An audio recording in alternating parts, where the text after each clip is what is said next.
When you think of Vikings, what comes to mind? Long ships, horned helmets, which, by the way, they didn't actually wear, and ferocious warriors raiding coastal monasteries. That's the classic image, right?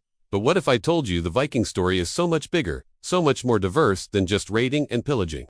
The Vikings weren't just one monolithic group. They were explorers, traders, and empire builders who spread across the known world and created societies that were radically different from each other. Today, we're going to journey beyond the familiar tales of England and France and uncover three incredible, yet often overlooked, Viking empires that will completely change how you see the Norsemen. From the sun-scorched rivers of the East to the icy shores of the North Atlantic, these are the stories of Vikings you've probably never heard of. First up, let's travel east, far from the fjords of Norway, to the vast network of rivers in what is now Russia and Ukraine. Here a group of Norsemen, known to the local Slavic and Finnic tribes as the Rus, carved out a powerful and wealthy empire. The Kievan Rus. These weren't your typical coastal raiders. The Rus were master river bears. They dragged their longships over land between river systems, creating a massive trade highway that stretched all the way from the Baltic Sea down to the Black Sea and the glittering heart of the medieval world, Constantinople, the capital of the Byzantine Empire. They weren't just trading furs and amber, they were trading in people. The slave trade was a brutal but incredibly lucrative part of their economy, so much so that the very word slave comes from the word Slav, a testament to the sheer number of people they captured and sold. But the Kievan Rus were more than just merchants and slavers. They established cities like Novgorod and Kiju, which became their magnificent capital. Initially, they were a ruling Norse elite governing a vast Slavic population. You can see it in their names. Early rulers had Scandinavian names like Oleg, Igor, and Olga. But over time, a fascinating cultural fusion began. They adopted Slavic customs, language, and eventually, their religion. The pivotal moment came in the year 988, when Grand Prince Vladimir the Great, after supposedly sending envoys to investigate various religions, chose Eastern Orthodox Christianity. This decision didn't just change their faith, it tethered the Rus to the Byzantine sphere of influence, flooding their culture with new art, architecture, and a written language. Cyrillic, the Viking warrior elite, slowly transformed into a Slavic Christian nobility. The Kievan Rus wasn't just a Viking colony, it was a unique synthesis of Norse and Slavic cultures that laid the foundations for modern-day Russia, Ukraine, and Belarus. It was a Viking empire built not on sea raiding but on river trading and cultural adaptation. Now, let's sail west, way out into the stormy, unforgiving waters of the North Atlantic. Our destination is a place of volcanic fire and glacial ice, Iceland, and beyond that, Greenland, and even further to the shores of North America. This is the story of the Norse Atlantic Commonwealth. Unlike the Kievan Rus, this wasn't an empire of conquest. The settlement of Iceland, beginning around 874 AD, was a quest for freedom. Many of the first settlers were Norwegian chieftains and farmers fleeing the centralizing power of King Harald Fairhair, who was trying to unify Norway under his rule. They wanted to build a new society, free from the grasp of kings, and they succeeded. They created something extraordinary for the medieval world, a republic. The Icelandic Commonwealth had no king.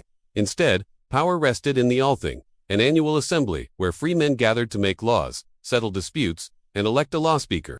This was one of the world's first parliaments. From this Icelandic base, the Viking spirit of exploration pushed even further. The legendary Eric the Red, exiled from Iceland for manslaughter, sailed west and discovered a vast, icy land he shrewdly named Greenland to attract settlers. And it worked. For nearly 500 years, a Norse colony thrived there, farming, hunting, walrus for their valuable ivory, and maintaining their distinct European culture on the edge of the Arctic. And then, around the year 1000, Eric's own son, Leif Erikson, went even further, landing in a place he called Vinland, what we now know as North America, nearly 500 years before Columbus. They established a small settlement, likely at Lonso Meadows in Newfoundland, but it didn't last. Conflicts with the native peoples, whom they called Scrowlings, and the sheer difficulty of maintaining a colony so far from home proved too much. The Greenland colony also eventually vanished in the 15th century, likely due to a cooling climate, loss of trade with Europe, and conflict with the migrating Inuit. This North Atlantic empire wasn't about gold or ruling over others. It was a testament to human endurance, a society built on law and a relentless desire to see what lay beyond the horizon. For our final journey, we're heading south, to the warm, sunny climes of the Mediterranean. This might be the most surprising Viking story of all. We're going to Normandy in France, but our story doesn't end there. In 911, the Viking chieftain Rollo and his men were granted the land of Normandy by the French king to stop them from raiding Paris. They were supposed to become a buffer, but these Norsemen, now known as Normans, adapted with astonishing speed. Within a few generations, they had adopted the French language, Christianity, and feudal military tactics, particularly the use of heavily armored knights on horseback. They didn't forget their Viking roots of adventure and conquest, they just upgraded their methods. And they set their sights on a new prize, southern Italy and Sicily. At the time, this region was a chaotic patchwork of Lombard principalities, Byzantine territories, and Muslim. It was ripe for the taking. Starting in the early 11th century, Norman mercenaries, initially hired by various local lords, quickly realized they were the most formidable military force in the region. Figures like Robert Guiscard, a man of humble origins, who rose to become a duke, and his younger brother Roger, led a systematic conquest. It was brutal, opportunistic, and brilliant.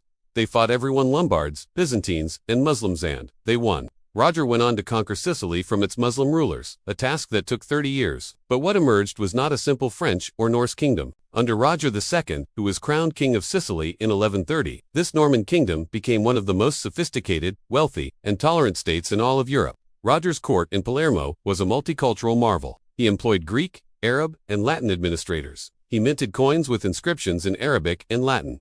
The architecture he commissioned, like the Palatine Chapel, blended Byzantine mosaics, arabesque arches, and Norman Romanesque forms into a stunning new style. This wasn't just conquest. It was the creation of a unique Norman-era Byzantine culture, a Viking-descended kingdom that embraced and fused the knowledge of the Christian and Islamic worlds, right in the heart of the Mediterranean. So there you have it, 3 completely different Viking empires, each a world away from the stereotype of the simple barbarian raider. The Kievan Rus, riverfaring traders who assimilated and laid the foundation for 3 nations. The Icelandic Commonwealth, freedom-seeking republicans who built a society of law and explored the far Atlantic. And the Norman Kingdom of Sicily, Viking descendants who became Mediterranean kings and fostered a golden age of cultural fusion. These stories show us that the Vikings were not a single people, but a dynamic and adaptable force in world history. They were empire builders, innovators, and cultural chameleons who left their mark on the world in ways we are still discovering. The real history of the Vikings is far more complex and fascinating than the legends. Thanks for watching, and if you enjoyed this journey into the past, make sure to like, subscribe, and hit that notification bell for more historical deep dives. See you next time.